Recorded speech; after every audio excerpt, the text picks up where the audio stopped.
My name is Thomas Blackwood, 38 years old, and I work as a restoration specialist for antique furniture in a small workshop behind my cottage in the Cotswolds. Until last year, I believed my uncle Reginald had left his entire estate to charity when he died 5 years ago, but the truth was far more complicated and infinitely more painful. Uncle Reginald was my father's older brother, a bachelor who had made his fortune in property development during the 80s and 90s. He owned a magnificent Georgian manor house in Gloucestershire, along with several rental properties in Bath and London. His art collection alone was worth millions. I had been close to Uncle Reginald growing up, spending summers at his estate learning about antiques and craftsmanship. He had no children of his own and often said I was the son he never had, teaching me to appreciate fine furniture, showing me how to identify genuine pieces from clever reproductions. When my parents died in a car accident 15 years ago, Uncle Reginald became my closest family. He helped me through the grief, encouraged my interest in restoration work, and even helped me buy my cottage when I decided to start my own business. His solicitor was a man called Harold Pemberton, who had been handling the Blackwood family affairs for decades. Pemberton seemed competent enough, though there was something about him I never quite trusted. Perhaps it was the way he looked at Uncle Reginald's possessions during his visits. How he always seemed to know more about the estate than he should. When Uncle Reginald fell ill with cancer 5 years ago, I visited him regularly at the manor, bringing soup from the local pub and spending hours discussing his collection. He seemed particularly fond of a set of Chippendale chairs that had belonged to our great-grandfather. Thomas, he said during one of our last conversations, these chairs have been in our family for generations. I want them to stay that way. Promise me you'll take care of them. I promised, of course, assuming he meant I would inherit them, along with perhaps some other family pieces. He had often hinted that he was leaving me something significant, though he never specified what. The funeral was a modest affair. Uncle Reginald had been a private man with few close friends. Pemberton handled all the arrangements efficiently, and I was grateful not to have to deal with such details while grieving. A week after the funeral, Pemberton called me to his office in Cheltenham for the reading of the will I expected to inherit at least some family heirlooms, possibly the cottage I was renting from Uncle Reginald, and maybe a modest sum to help with my business. Instead, Pemberton informed me that Uncle Reginald had left everything to the National Trust for the preservation of historic properties, the manor house, the art collection, the rental properties, even my cottage, everything. I was stunned. Uncle Reginald had never expressed any particular interest in historic preservation beyond his own collection. Why would he leave everything to an organization rather than to family? Pemberton explained that Uncle Reginald had become concerned about the commercialization of historic properties and wanted to ensure his estate would be preserved for future generations. It seemed noble, but entirely out of character. The will was dated just 3 months before his death, when he was already quite ill. I asked to see a copy, but Pemberton claimed there were confidentiality issues that needed to be resolved. First, he would send me a copy once the probate process was complete. Months passed without receiving the promised copy of the will. Whenever I contacted Pemberton's office, his secretary claimed he was busy with probate matters and would get back to me soon, but he never did. Meanwhile, the National Trust had taken possession of the manor house and were converting it to a museum open to the public. I visited once hoping to see the Chippendale chairs Uncle Reginald had loved so much, but they were nowhere to be found. When I asked the curator about them, she checked her inventory and seemed puzzled we don't have any Chippendale chairs listed. She said perhaps they were sold before the property came to us. Sold, but Uncle Reginald had specifically wanted them to stay in the family. I contacted Pemberton again, asking about the chairs. His response was evasive, claiming there might have been some pieces sold to cover estate taxes, though he couldn't provide specifics. That evening, I drove to the local pub where Uncle Reginald had been a regular. The landlord, George, had known him for 20 years and was surprised to learn about the will. Funny thing, George said Reginald always talked about leaving you the house, said you were the only family he had left, never mentioned any charity. Other locals had similar recollections. Uncle Reginald had spoken often about wanting to keep the family property in the family. He had even discussed plans for me to move into the manor house eventually to carry on the Blackwood name. These conversations planted the first seeds of doubt in my mind. Why would Uncle Reginald have talked so consistently about leaving me the estate if he had already decided to give everything to the National Trust? I decided to investigate further, starting with the probate records at the local registry office. The will was there as Pemberton had claimed, but something about it bothered me. The signature looked different from Uncle Reginald's usual handwriting, though I couldn't be certain. More concerning were the witness signatures. Both were employees of Pemberton's firm, which seemed unusual for such an important document. Surely Uncle Reginald would have asked friends or neighbors to witness his final will. I also noticed that the will had been notarized by Pemberton himself, which struck me as a potential conflict of interest, though I wasn't sure if IT was actually illegal. Determined to get answers, I hired a private investigator named Susan Hartwell, who specialized in estate fraud. She was expensive, but came highly recommended by a solicitor friend in London. Susan immediately identified several red flags about the will. Firstly, the timing. 3 months before death was when Uncle Reginald had been on heavy medication that might have affected his judgment. Secondly, the witnesses being Pemberton's employees was highly irregular. She also discovered that Pemberton had been having financial difficulties, his firm was behind on rent, and he had several outstanding debts with local creditors. A man in his position might be tempted to take advantage of an elderly client. Most damaging was her discovery that Pemberton had purchased several expensive antiques from auction houses in the months following Uncle Reginald's death. The descriptions matched pieces I remembered from the manor house, including what sounded like the Chippendale chairs. When Susan showed me the auction records, I recognized several other items. A Georgian dining table, a set of crystal decanters, and a rare clock that had belonged to my great-grandfather all had been sold through different auction houses, but the seller was always listed as H. Pemberton. This was clearly theft, but proving it would require demonstrating that the will was fraudulent, which meant challenging a document that had already been through probate. Susan suggested we get a handwriting expert to examine the will signature. She also recommended interviewing the witnesses to see if their stories were consistent. The handwriting analysis was inconclusive. The expert said the signature could be genuine, but noted several inconsistencies that might indicate forgery or could simply reflect the effects of illness and medication.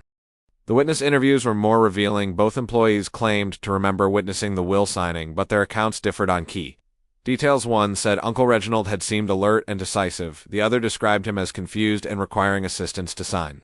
More importantly, neither could explain why they had witnessed the will at Pemberton's office rather than at the manor house where Uncle Reginald was bedridden at the time. The breakthrough came from an unexpected source. While researching Pemberton's background, Susan discovered he had been investigated 5 years earlier for allegedly mishandling another estate's funds. The investigation had been dropped when the complainant withdrew their allegation, but the file contained interesting details. The previous case involved an elderly widow who had accused Pemberton of selling her late husband's antique collection without authorization, Pemberton had claimed.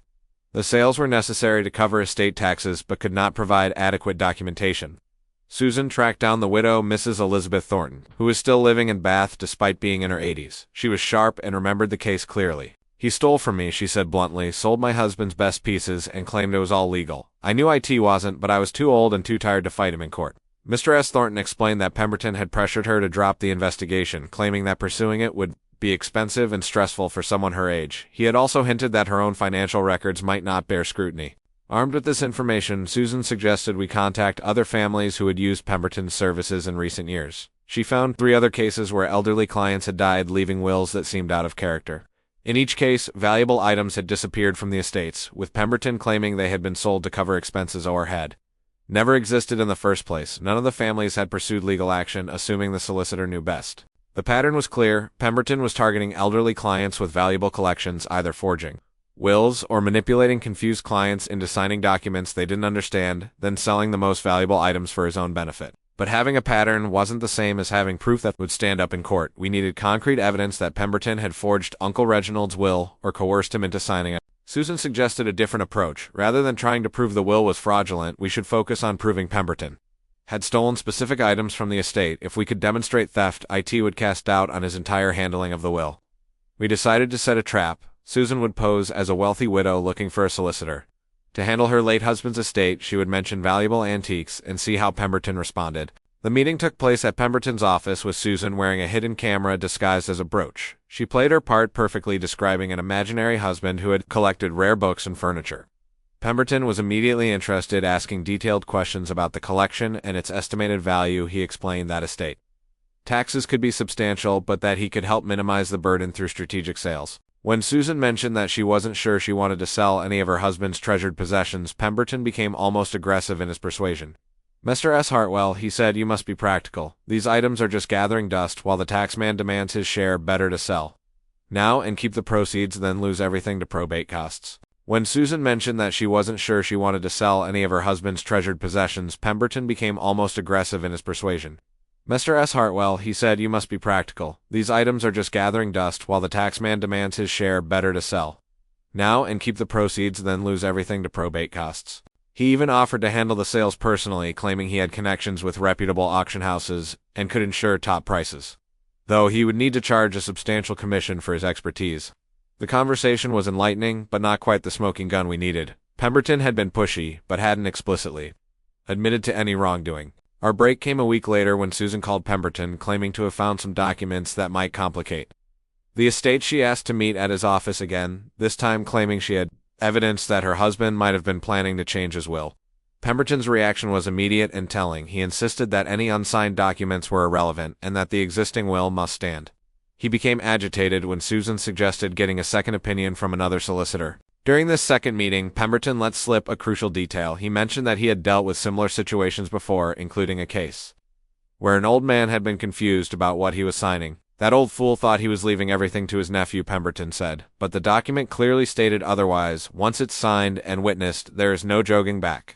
He was talking about Uncle Reginald. With Pemberton's inadvertent confession on camera, we had strong evidence of his deception, but we needed more to ensure a successful prosecution. Susan suggested we examine the financial records more closely to trace where the stolen items had gone. Through contacts in the art world, she managed to track down several of the pieces Pemberton had sold, including the Chippendale chairs. The current owners were shocked to learn the items might have been stolen and cooperated fully with our investigation. The chairs were now in a private collection in London. The owner had purchased receipts showing he had bought them through a reputable auction house, but the seller was listed as H. Pemberton, acting on behalf of an estate. More damaging were the financial records Susan obtained through a contact at the bank. Pemberton had deposited large sums of cash in the months following Uncle Reginald's death, amounts that corresponded exactly to the hammer prices for the stolen antiques. He had been careless depositing the money into his personal account rather than the firm's client account, where estate funds should have been held. The paper trail was clear and damning. We also discovered that Pemberton had used some of the stolen funds to pay off his firm's debts and even to purchase a new car. The timing was suspicious. He had gone from financial difficulties to apparent prosperity immediately after Uncle Reginald's death. Armed with all this evidence, we approached the police detective inspector. Sarah Collins was initially skeptical about taking on a case involving probate fraud, but the evidence we presented changed her mind. Within days, the police had obtained warrants to search Pemberton's office and home. They found additional evidence, including documents showing he had been planning to sell more items from Uncle Reginald's collection. They also found the original will dated 2 years before Uncle Reginald's death, which left everything to me, just as he had always said he would. The later will, leaving everything to the National Trust, was indeed a forgery. Pemberton was arrested on charges of fraud, forgery, and theft. The evidence against him was overwhelming, particularly the hidden camera footage of his confession and the financial records showing where the stolen money had gone. His initial response was to deny everything, claiming he was the victim of a conspiracy by disgruntled heirs who couldn't accept their relatives' final wishes. But as more evidence emerged, his story began to fall apart.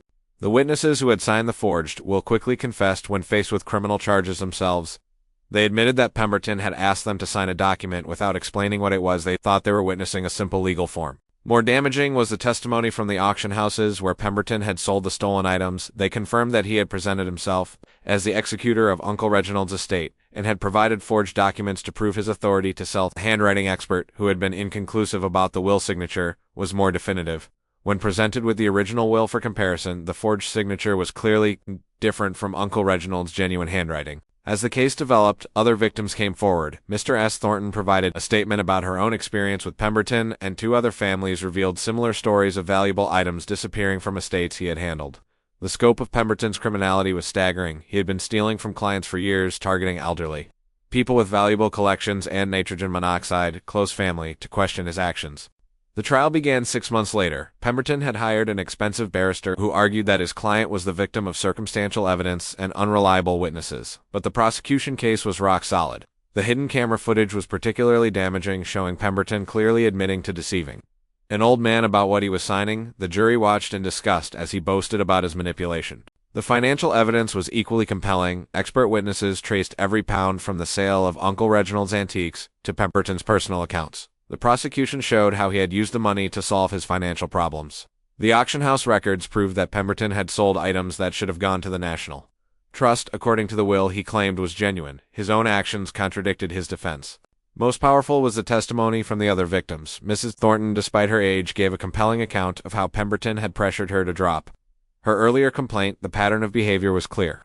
The defense tried to argue that Pemberton had made mistakes rather than committed crimes, that he had been overwhelmed by his caseload and had poor record-keeping, but the evidence showed deliberate deception. When Pemberton took the stand in his own defense, he was arrogant and dismissive, claiming that family members often misunderstood their relatives' true wishes. His attitude alienated the jury, who clearly found him unsympathetic. The prosecution cross-examination was devastating. They walked him through each piece of evidence, showing how his story changed when confronted with facts. His explanations became increasingly The jury deliberated for less than 2 hours before returning guilty verdicts on all charges. Pemberton showed no emotion. as the foreman read out each guilty verdict, but I could see his hands shaking. The judge sentenced him to 8 years in prison, noting that he had betrayed the trust of vulnerable clients and shown no remorse for his crimes. The sentence also included a compensation order requiring him to repay all the money he had stolen. More importantly, the court overturned the forged will and recognized the original will as Uncle Reginald's true final wishes after 5 years. I was finally inheriting the estate he had always intended me to have. The National Trust was gracious about returning the manor house. They had invested considerable money in restoration work, which actually improved the property. I agreed to reimburse them for their expenses. Recovering the stolen antiques was more complicated. Some had been sold to innocent purchasers who had to be compensated before the items could be returned, but the insurance money from Pemberton's assets covered most of the costs. The Chippendale chairs were returned to their rightful place in the manor house dining room where they had sat for generations. Seeing them there again felt like Uncle Reginald had finally come home. The other families who had been victims of Pemberton's fraud also received justice. Civil suits recovered most of their losses, and several items that had been thought lost forever were returned to their rightful owners. Moving into the manor house was both thrilling and overwhelming. Uncle Reginald had loved the property, but it needed extensive work to make it comfortable for modern living. I approached the renovation with the same care I brought to antique restoration. I converted one of the outbuildings into a workshop where I could continue my restoration business. The irony wasn't lost on me that I was now restoring furniture in the same buildings where I had first learned the craft from Uncle Reginald. The manor house became a showcase for my work. Clients would visit to discuss projects and often commissioned pieces after seeing the quality of the restoration work I had done on the original furniture. I also started offering workshops, teaching traditional restoration techniques to other craftspeople. Uncle Reginald would have approved of passing on the skills he had taught me to a new generation. One evening, as I was working late in the workshop, I found myself talking to Uncle Reginald as if he were still there, telling him about the day work, the progress on a particularly challenging piece. It might have seemed mad to some people, but it felt natural. The house was full of his presence, not in a supernatural sense, but in the knowledge that everything around me reflected his taste and values. I never married, perhaps because I was so content with my life at the manor. The work was fulfilling, the house was beautiful, and I had finally found the peace that had eluded me during the years of fighting for justice. Sometimes I wondered what would have happened if I had simply accepted Pemberton's story about the will, if I had never questioned why Uncle Reginald would leave everything to charity. The answer was simple. Pemberton would have continued stealing from other families. Other people would have lost their inheritances, and their family treasures would have been scattered to the four winds. But more than that, I would never have known the truth about Uncle Reginald's feelings for me. I would have spent the rest of my life believing he had chosen strangers over family. The real victory wasn't recovering the money or even getting justice for Pemberton. It was learning that Uncle Reginald had loved me enough to want me to have everything he had worked for. That knowledge was worth more than all the antiques and property. Combined, it gave me the confidence to build something meaningful with the legacy he had left me. 5 years after the trial, I received a letter from Pemberton in prison. He claimed to be reformed and sorry for what he had done. He asked for my forgiveness, saying he understood how much pain he had caused. I never replied. Forgiveness was something I might consider in time, but it wasn't something he could demand or that I owed him. His actions had consequences that would last far longer than his prison sentence. The manor house is now a working example of traditional craftsmanship. Visitors come to see the collection and learn about restoration techniques. I like to think Uncle Reginald would approve of how his home has become a place of learning and creation. Sometimes when I'm working on a particularly challenging restoration, I can almost hear his voice, guiding me through the process, reminding me to be patient, to respect the original craftsmanship, to always aim for perfection. That's the true legacy he left me, not just the house and the collection, but the knowledge and passion for preserving beautiful things for future generations. The story could have ended differently if I had been less persistent or less suspicious, if Susan hadn't been such a skilled investigator, if the police hadn't taken our evidence seriously. But sometimes the good guys win, sometimes justice prevails, and sometimes the truth comes out despite the efforts of those who would keep it buried. That's the lesson I learned from this whole experience. Never accept injustice, even when everyone else seems to believe it's legitimate. Trust your instincts, and don't be afraid to fight for what you know is right. Uncle Reginald's legacy lives on, not just in the manor house and the collection, but in the work I do every day, restoring beautiful things to their former glory and passing on the skills that keep traditional craftsmanship alive.